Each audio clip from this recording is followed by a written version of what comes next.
بسم اللہ الرحمن الرحیم، السلام علیکم، میں ہوں محمد عثمان اور آپ دیکھ رہے ہیں پروگرام حرفراز دنیا مقبول جان کے ساتھ۔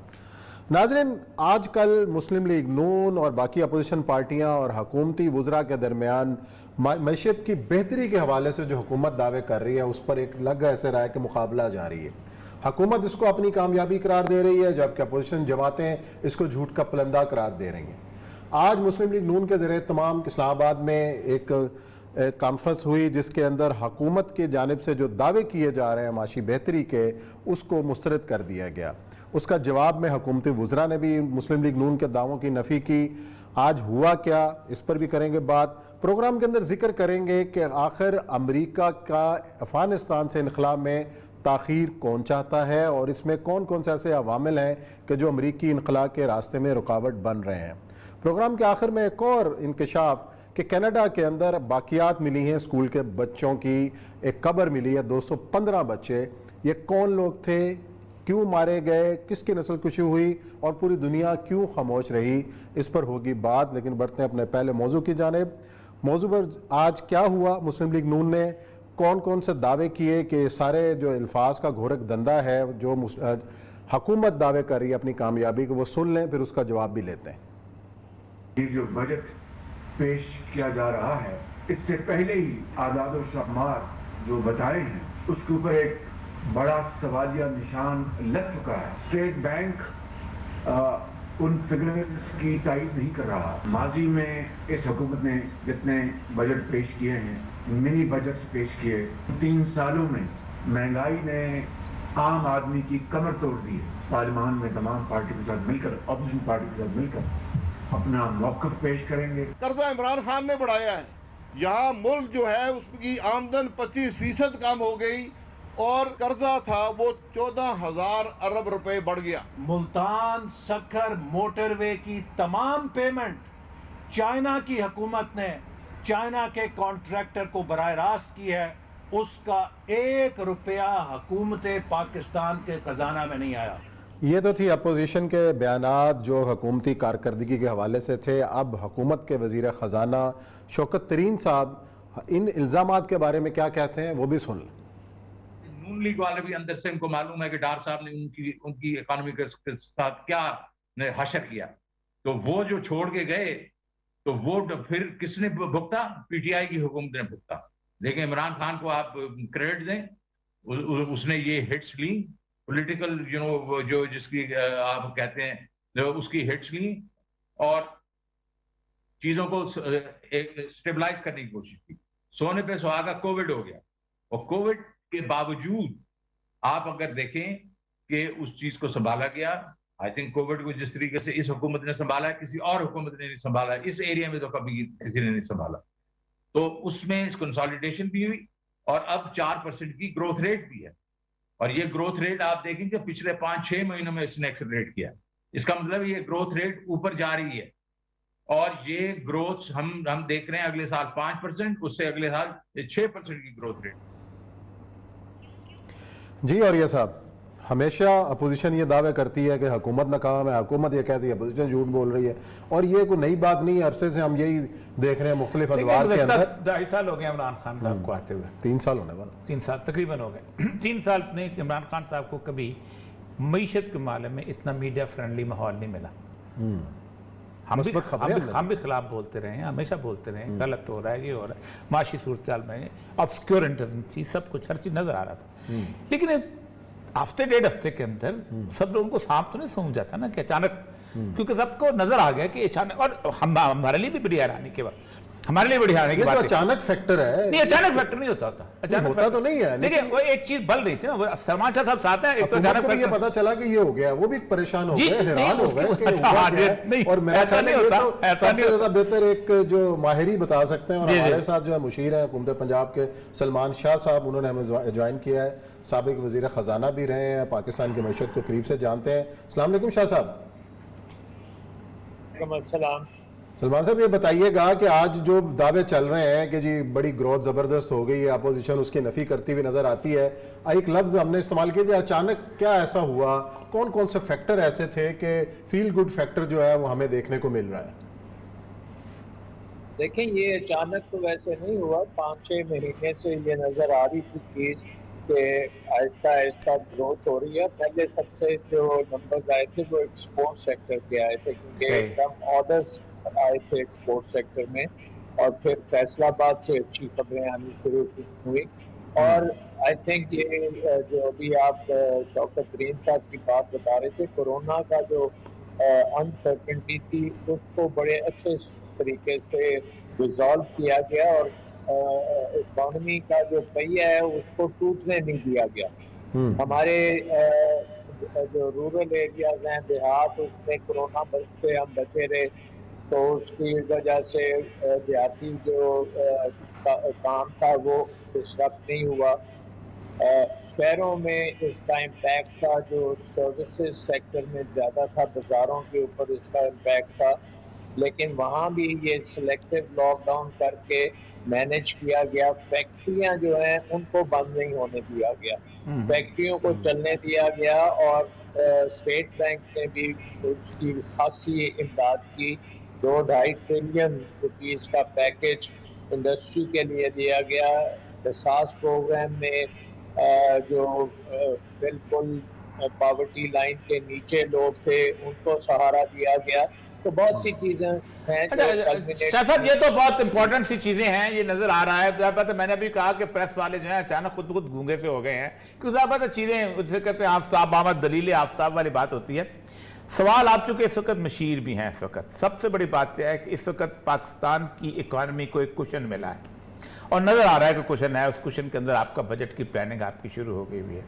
ہوتا یہی ہے کہ یہ کشن جو ہے اکثر اوقات ضائع ہو جاتا ہے. کبھی اورنج ٹرین پہ ضائع ہو گیا، کبھی کسی اور جگہ پہ، کبھی موٹر وے پہ ضائع ہو گیا. پبلک تک اس کی جو ہے وہ ثمرات نہیں پہنچتے. سب سے امپورٹنٹ ترین چیز جو ہوتی ہے مہنگائی کو کنٹرول، اس میں بھی مہنگائی عام دوسری چیزوں نہیں، فوڈ آئٹم اور یوٹیلیٹیز کی کنٹرول.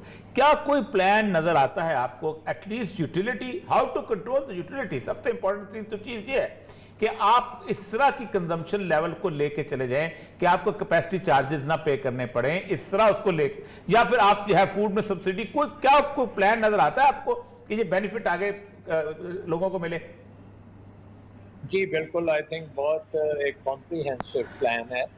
اور اس میں کیونکہ آپ نے یوٹیلیٹیز کی بات کی، پہلے میں وہ یوٹیلیٹیز کی بات کر لیتا ہوں، لیکن اس کے بعد اس کے علاوہ بھی بے شمار چیزیں ہیں جو آئی تھنک بڑی امپورٹنٹ ہیں. یوٹیلیٹیز کا جہاں تک تعلق ہے، آپ کو پتہ ہے کہ دنیا کی سب سے ایکسپینسو پاور جو ہے وہ تقریباً پاکستان نے بنائی ہے، اور ڈیلیبریٹلی بنائی ہے. اور اس میں کوئی شک نہیں ہے کہ یہاں تو ہم بہت انکمپیٹنٹ تھے، یہاں ہم بہت کرپٹ تھے، یہاں ہم دونوں چیزیں تھیں. اور اس کی وجہ سے یہ ہم نے کیپیسٹی کریٹ کی جو بہت مہنگی ہے. دوسری چیز یہ، ہم نے جب دنیا رینیویبلز پہ جا رہی تھی، ہم کولے پہ چلے گئے، اور کولا آپ کو پتا ہے کہ فیز آؤٹ ہو رہا ہے، اور وہ بھی ہم بڑے مہنگے کولے پہ گئے. یہ جو چیزیں ہیں یہ ہمارے لیے اگلے 30 سال ہمارے گلے کا پھندا بنے ہوئے ہیں ایک قسم کی. اور اس کی بڑی انٹینس نیگوشیشنز ہوئی ہیں آئی پی پیز کے ساتھ بھی، اور اس میں بڑی کوشش کی جا رہی ہے. بٹ ہماری نجات جو ہے وہ ایکچولی ہے سولر پاور اور ہائیڈرو پاور. ٹھیک ہے، اور 2 بڑے ڈیم تو آپ نے گورنمنٹ نے شروع کر دیے، لیکن جو اصل چیز ہے وہ سولر ہے. اور سولر میں بڑی تیزی سے کام ہو رہا ہے کہ اس کو تقریباً 60% ہماری جو اب شاہ صاحب وہ تو لانگ ٹرم ہے نا. دیکھیں اس وقت آپ کو کیپیسٹی چارجز ہے، آپ نے گاڑی خریدی ہوئی ہے، اس کا کرایہ دے رہے ہیں کیونکہ آپ کا میٹر چل رہا ہے. یہ کیفیت کیسے ختم کریں گے؟ بلکہ وہ تو دیکھیں ایک چیز تو بڑی کلیئر ہے نا کہ کرایہ تو وہ تو سنک کاسٹ ہے، لیکن اس کی انرجی پرائس بھی بہت مہنگی ہے. انرجی پرائس جو ہے وہ بھی جو ہے امپورٹڈ ہے. تو اس کو چلانا تو فل ہی ہے ہم نے، کیونکہ اب اس کی ایک ہی طریقہ ہے کہ ایکسپورٹ سیکٹر کو آپ نے انٹرنیشنل لیول پہ رکھا ہے کہ جو پھر کے ممالک ہیں اس سے زیادہ نہیں دیں گے. دوسرے سیکٹرز میں آپ نے اب کشن کو روکا ہوا تھا، اور اس کا ایک امپیکٹ یہ ہوگا کہ سرکولر ڈیٹ کو ذرا تھوڑا ایکسٹرا ٹائم لگے گا ریزالو ہونے میں، جلدی نہیں ہوگا جو ہم پہلے سوچ رہے تھے.